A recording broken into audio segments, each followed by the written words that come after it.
Dubes Amerika kunjungi markas PKS, disambut Ahmad Saiku. Ini adalah sebuah dukungan Amerika buat Anies Baswedan itu, saudara ya. Ngeri ya, saudara ya. Karena apa, saudara? Itu tadi. Ya, sebetulnya memang maunya Indonesia itu dikup sama Amerika, menurut ya. Siapa yang bisa nurut, siapa yang bisa jilat pantat Amerika, ya pasti begitu. Bah, dulu semua orang meremehkan Anies, tapi tiba-tiba jadi gubernur, ya kan? Karena semua orang meremehkan. Tidak ada yang menyangka Anies bisa jadi gubernur, apalagi lawannya sekelas Ahok. Di pilihan pertama, putaran pertama udah kalah telak. Begitu masuk kedua, wah kaget tuh kan. Semua nggak ada yang menyangka Anies bisa menang. Demikian juga dengan nanti. Sekarang ini Cokro TV boleh meremehkan Anies, tapi kan itu hanya sebuah jargon.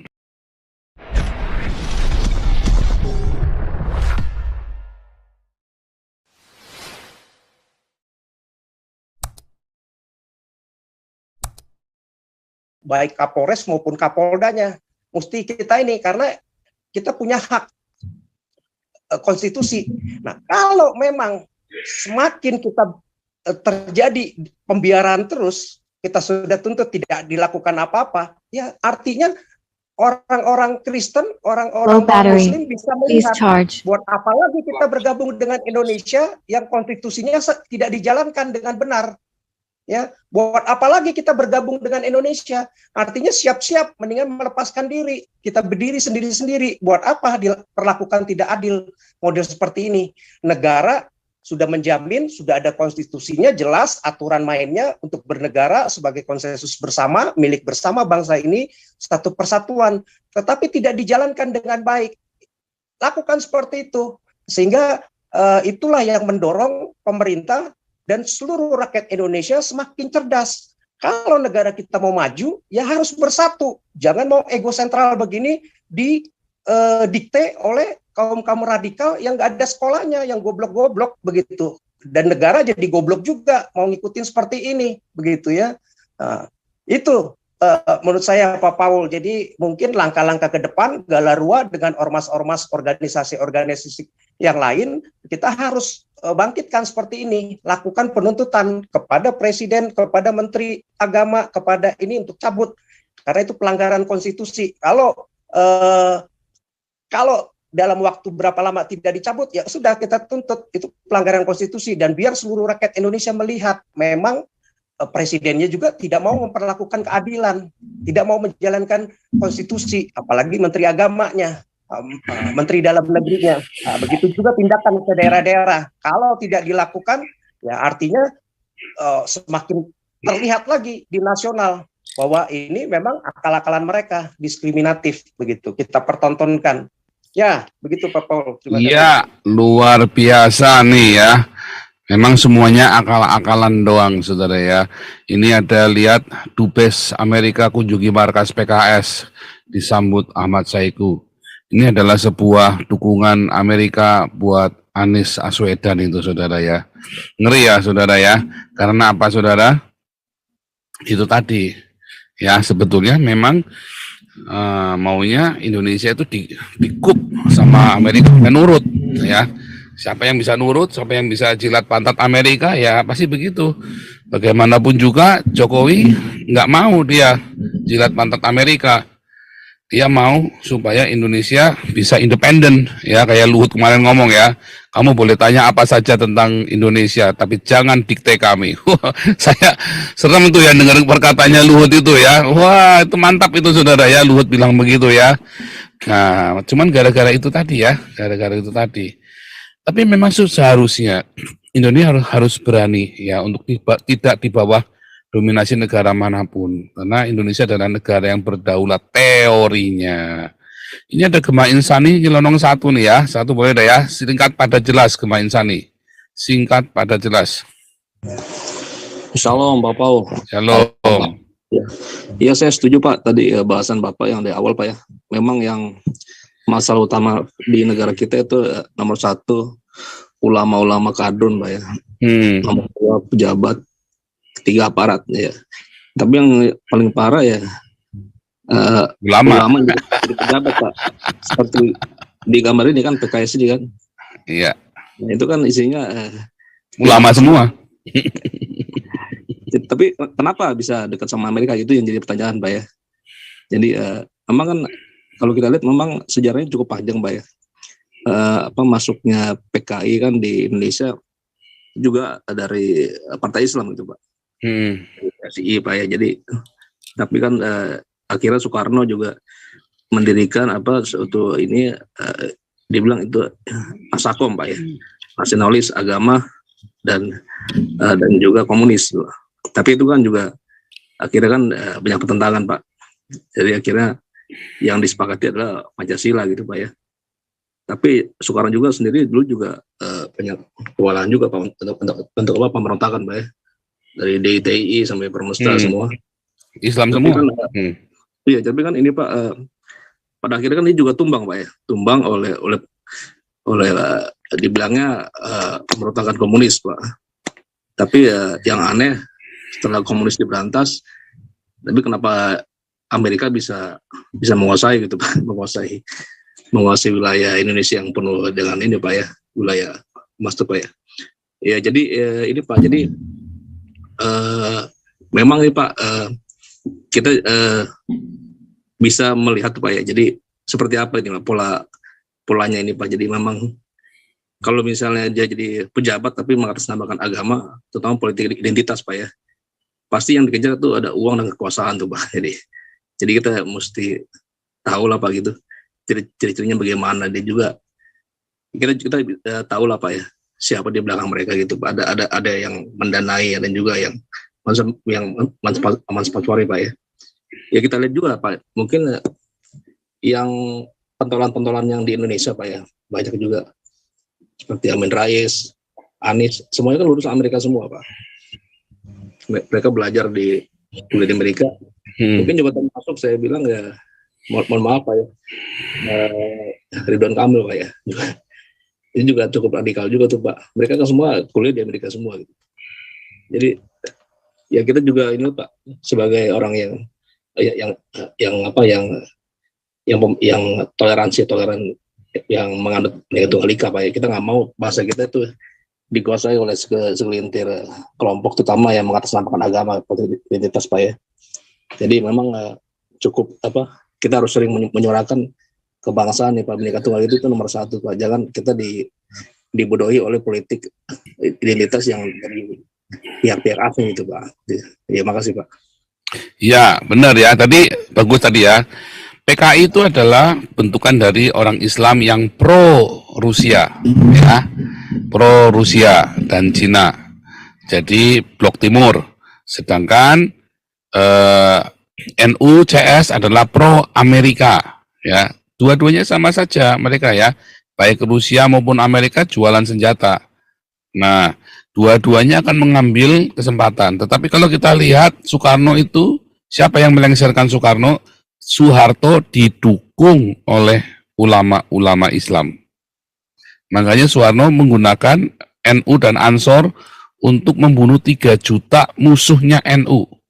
3 juta orang musuhnya NU dibunuh tanpa pengadilan. Ini terakhir banget, Pak Karni Ilyas tidak dapat jatah, mohon dimaafkan ya. Tapi ini Bung Beta 3 menit saja, Bung Beta maksimum ya, supaya kita bisa sudahin. Silakan Bung Beta, 3 menit. Shalom Pak. Shalom Bung Beta. Pak Paul. Ya kalau saya lihat nih analisanya salah semua nih, terpengaruh dengan berita mengenai keberpihakan Amerika atas kunjungan dubesnya ke PKS ke Anies Baswedan. Enggak Pak. Saya lihatnya nggak seperti itu. Amerika bisa saja melakukan itu. Ibaratnya dia jadikan musuh sebagai teman Pak. Oh, semua politik bisa, Pak. Iya, politik bisa. Tapi Semua kalau bicara bisa. kebijakan negara terlalu jauh, Pak. Kesannya Amerika mendukung khilafah Indonesia. No. Saya nggak lihatnya ke situ. Tapi oke lah, nanti kita lihat aja hasilnya. Nggak akan menang, Anies. Nggak akan menang. Ini udah terlalu banyak ya, Pak. Maksudnya dari sisi media sosial kita mendengar, kita udah banyak bicara. Ulang berulang kan, kalau kita lihat yang sebelum Lampung ini kan ada kejadian lagi yang aksi penolakan ibadah di rumah warga yang di dekat Bogor sana, Jawa Barat. Artinya akan terus Pak terjadi. Nanti taruhlah sebelum sebulan lagi kita akan bicara yang sama lagi. Jenuh kita. Ya. Kita harus ada aksi, Pak. Harus ada aksi. Waktu kejadian HKBP yang di Cilegon, ada pendeta Panjaitan siapa itu? Saya kasih saran demo ke US Embassy. Nggak berani. Bukan demo lah. Mereka nggak berani. Itu dia makanya jadi serba salah. Kita padahal sudah kumpulkan dana juga, ya kan, kita sudah siap tuh kumpul baru 2 juta, kita nggak terusin lagi karena dia nggak ada respon. Iya. Sementara kita sekarang ada wadah lah ya, walaupun masih sangat relatif kecil, namanya Galarua. Ya kita juga berharap sebenarnya untuk apa nih aksi yang efektif yang bisa dilakukan. Kalau hanya kita sambut bola terus, Pak, bulan depan nanti kita akan bicara ada lagi. Iya, percaya. Kita capek. Masyarakat juga jenuh yang mendengar. Om Dok nih ngomong tok, aksinya nggak ada. Betul. Pasti begitu. Iya. Padahal sudah setahun kan, kita ini kan sudah setahun untuk berbenah, salah-salah, oke. Tahun kedua kita harus sudah bikin agresif, udah harus. Ya. Sementara pasti kawan-kawan tanya, kalian yang di luar negeri enak, tinggal ngomong aja, kami yang di dalam sini yang akan kena imbasnya. Iya. Ya kan? Sementara kami sudah siapkan sesuatu, tapi harus selalu bagaimana di dalam negeri. Setelah dalam negeri melakukan, kita follow up di sini. Nggak bisa sebaliknya di sini yang lakukan baru follow up di dalam negeri. Nggak bisa orang kejadiannya dalam negeri. Yang terinjak-injak kan di dalam negeri haknya. Baru kita follow up di luar negeri. Gitu. Jadi ya kita berharaplah siapapun yang punya keberanian untuk beraksilah di dalam negeri. Tapi sudah dimeetingkan kemarin ya, tenang saja. Ini kita mau bikin gebrakan, kemarin sudah ada meeting. Saya juga belum dapat update-nya, tapi nanti makanya mereka belum bisa masuk hari ini. Karena 2 hari ini mereka lagi meeting dan mereka cukup concern ya untuk bisa melakukan satu terobosan. Saya bilang tindakan kecil tapi harus nyata dan harus benar-benar gaungnya tuh kedengaran kemana-mana. Nggak usah yang muluk-muluk sehebat apa begitu. Tindakan kecil tapi kudu nyata dan gaungnya itu harus kedengaran.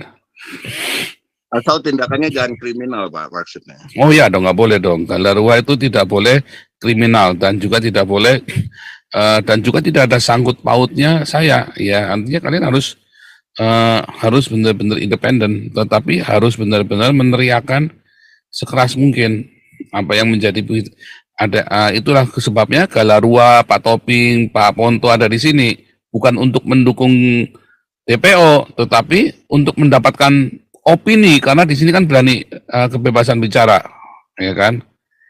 Itu yang paling penting itu. Itu yang paling penting. Kedua, dulu semua orang meremehkan Anies, tapi tiba-tiba jadi gubernur, ya kan? Karena semua orang meremehkan. Tidak ada yang menyangka Anies bisa jadi gubernur, apalagi lawannya sekelas Ahok.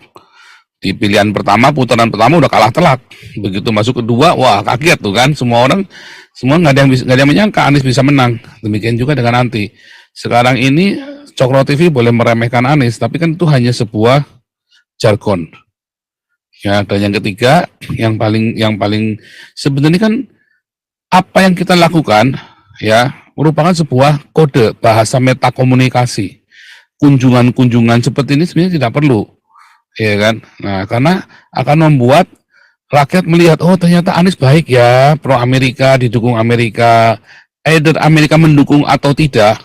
Tetapi bahasa metakomunikasi yang dipahami oleh orang Indonesia adalah bahwa ini adalah sebuah dukungan, sehingga membuat sebuah promosi. Makanya waktu Anies itu berusaha sedemikian rupa untuk pergi datengin Erdogan dulu, ya kan? Supaya apa?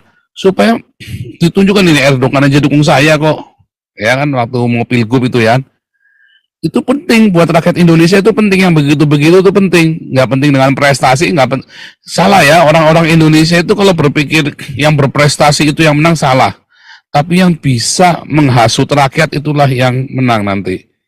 Nah, menghasutnya dengan apa? Dengan agama. Makanya tadi saya kasih tahu di depan bahwa ini bahayanya para ulama Indonesia ya dalam menghancurkan Indonesia.